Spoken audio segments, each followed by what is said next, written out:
Hi everyone, it's Marianne from MC Online Biz. How are you guys today? I hope you guys are just great. And today I wanted to share with you 5 principles that one of my mentors share with us in a live training a little while ago.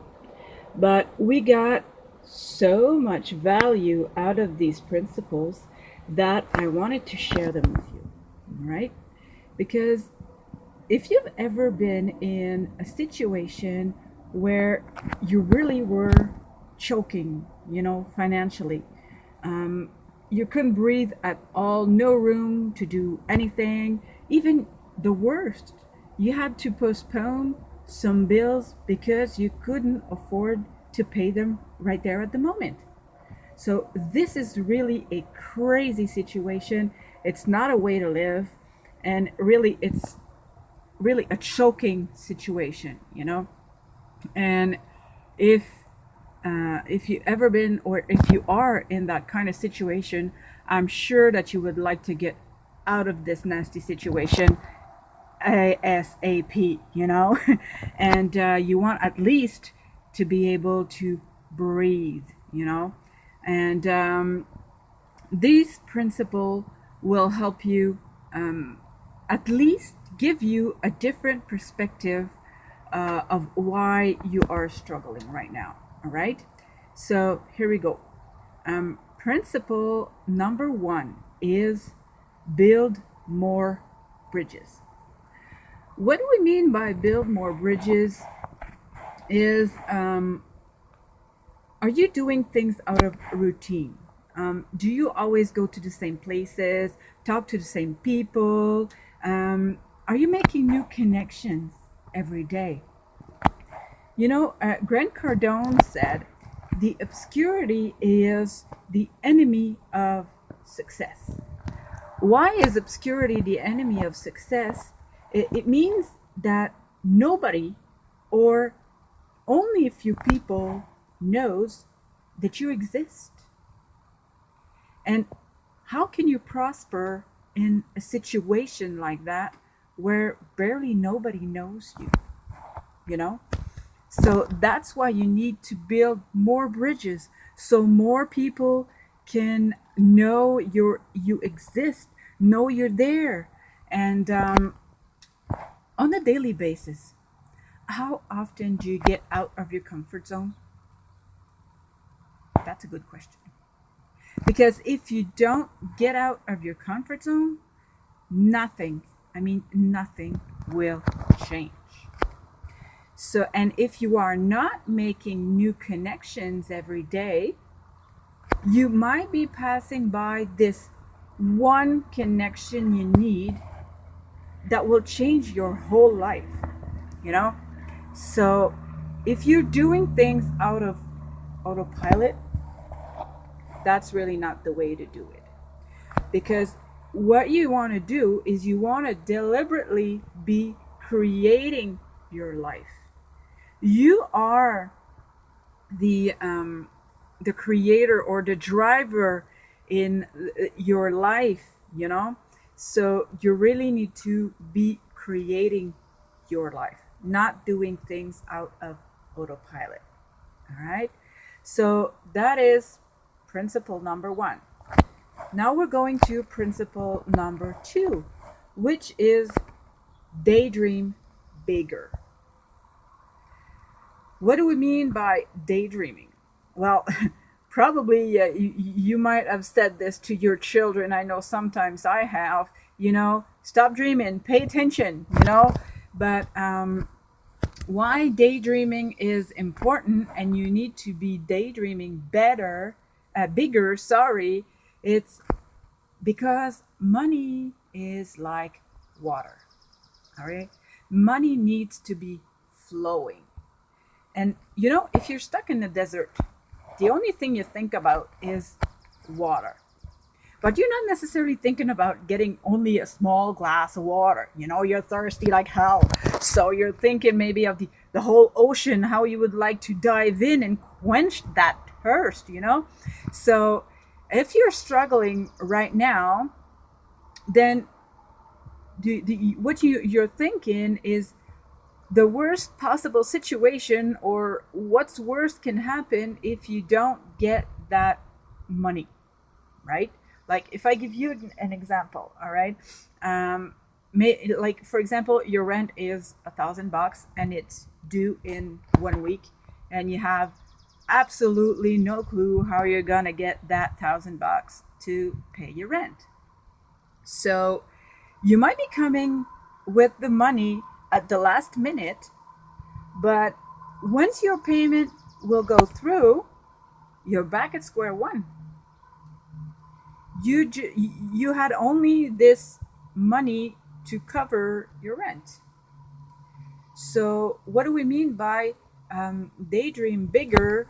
Is that you when you're thinking just in terms of covering your $1,000 for your rent, you're thinking too small, because it gives you no room to breathe. It gives you no room to do anything else. You're just covering the basics. So, like in the desert, when you're dreaming about this ocean you want to dive in to quench that terrible thirst you have, in order to be able to solve your problem, is you need to dream over the problem, you know? And because if you dream over the problem, then your problem will simply go away. So you have to think beyond survival. You have to think how you can thrive in your life. So that is principle number 2. So daydream bigger. All right. Now, if we go to principle number 3, okay, principle number 3 is receive openly. Being open to receive is very important. A lot of people, they give, but they are just unable to receive. But you don't just, in order to have that money flowing into your life, you have to be open to receive. And not just open to receiving, but you have to be very good at receiving. You have to be willing to receive fully, right? If um, if you'd be um, if you'd be really um, open to receive fully, then you wouldn't be caught in that situation you are right now. Okay? Because if you're not open to receive, if you're not receiving openly, then money is unable to flow. You're blocking the flow. So that's why it is really important for you to be open to fully receive. And think about this for a second, all right? That if I ask you right now, will you be ready to receive $1 million right now? Of course, everybody would say yes, huh? That who would say no to $1 million? Well, the fact is, if you don't have that $1 million in your bank account right now, it's because you're not ready to fully receive. The flow is not, it's somehow blocked. There's something blocking your flow, and that's why you don't have that money that you want to have, whether it's $1 million, whether it's sorry, whether it's any amount you wish to have. If it's not in your bank account, it's because you're not ready to fully receive, right? So a way to see if you are ready to fully receive, think about this one for a second. If someone gives you a compliment, how do you react? Are you saying thank you? Or are you telling that person to stop exaggerating, that it was nothing, and that kind of reaction? So which of the two are you reacting when somebody gives you a compliment? You'll have your answer right there. if you're not even open to receiving a simple compliment, how can you be ready to receive, whether it's $1 million, it's $5,000, I don't know, okay? You can't be able to fully receive that amount of money if you're not open to receive, to be receiving at least a simple compliment, you know? So, because like I said earlier, money is like water, so it needs to flow easily.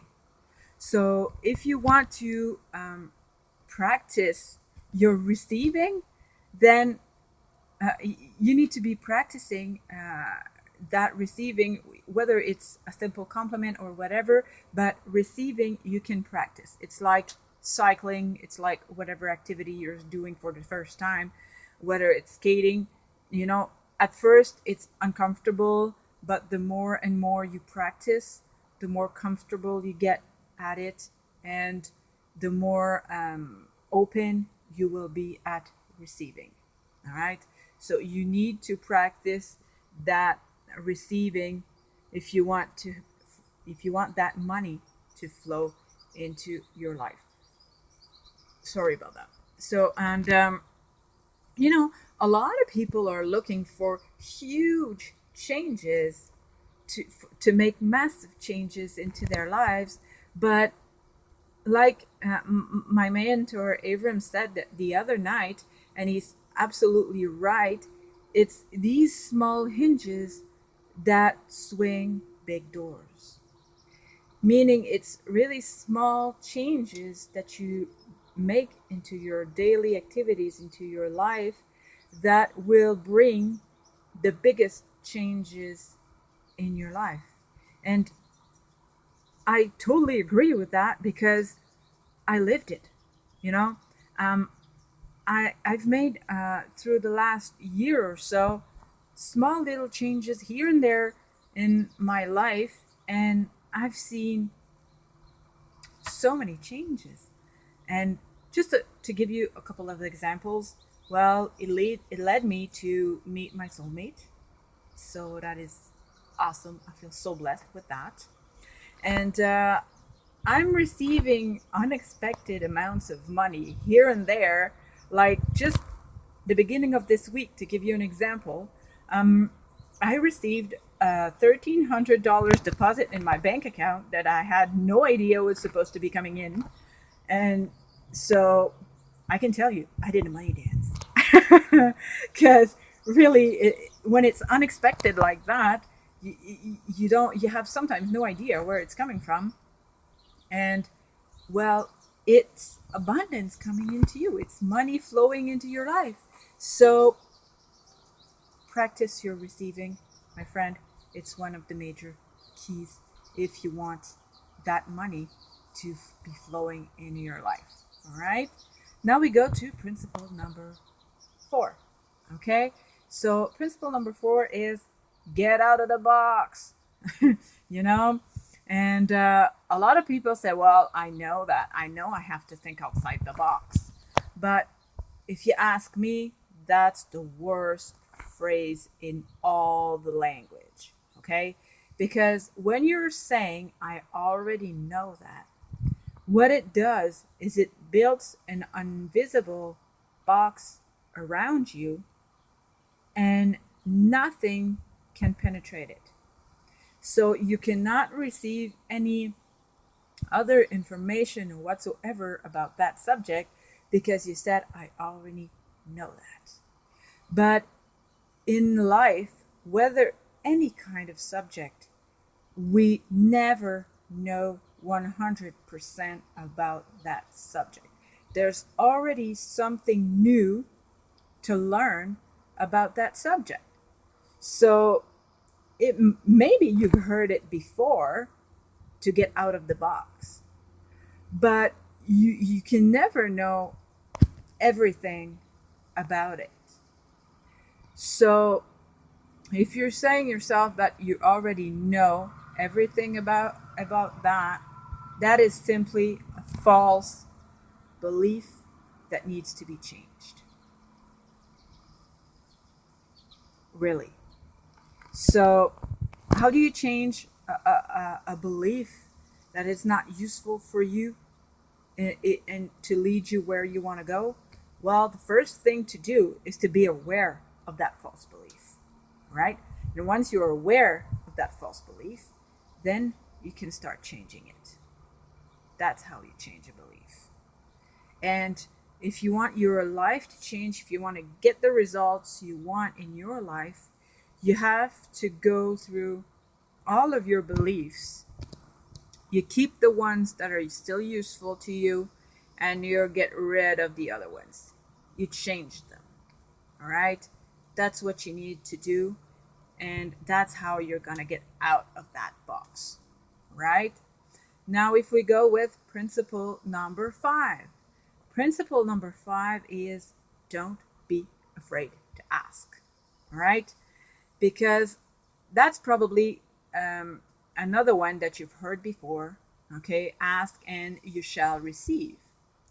But you'd be surprised how many people believe don't believe it to be true. Because, well, if you ask me, if it wasn't true, it wouldn't be written in the Bible, right? So the majority of us, the problem is the majority of us, we grew up without knowing what questions to ask. And, if you remember the movie The Matrix, the oracle in there, at one point she said, what if the answer is the question? If you think about that for a second, when you're not getting the results you want, okay, maybe if the answer is not what you're looking for, what if your mind is limitation? Right? What if your mind is limitation? So you have to change that. We hear a lot about the law of attraction and all sorts of everything about it, but in the many universal laws that exist, the law of attraction is only one in so many. There's also the law of creation. All right. And in the law of creation, questions are the first step. So, and in the law of creation, there are two types of questions. Okay. There are these disempowering questions, the ones like, why me? It's like whining, why me? Why do I always have to do that? Why? And, so, and another type of disempowering question is, what's wrong with me? If you're asking that question, you'll be getting a whole lot of reason and untrue statement about yourself. So you never want to ask yourself that type of question. Okay? This type of the types of question you need to ask is empowering questions. And examples of empowering question is like, what's right about this that I'm not getting? What's right about this situation or that I'm not getting? When you ask the question like that, you're putting your subconscious mind to work to find an answer. And another one you can ask is, what's possible now that I haven't not yet considered? It's another type of question to put your subconscious mind to work to find an answer.